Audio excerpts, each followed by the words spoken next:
Ito naman mga kasabong anak ng Bro Pisats kag anak ng Doc Robinson Hats.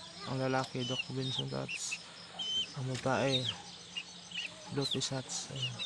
Yung tatay nila Doc Robinson Hats. Ito ang anak ng Doc Robinson Hats kag Bro Pisats. Yung nanay Bro Pisats.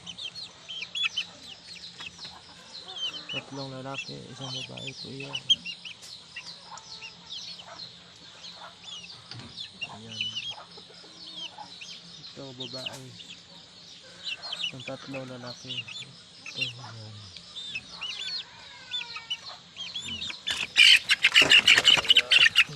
Kung ano kaganda. Ayan. Bro Pisats yan. Mana yung nanay niya. Susunod yung nanay niya. Hindi siya Doc Robinson Hats. Ayan.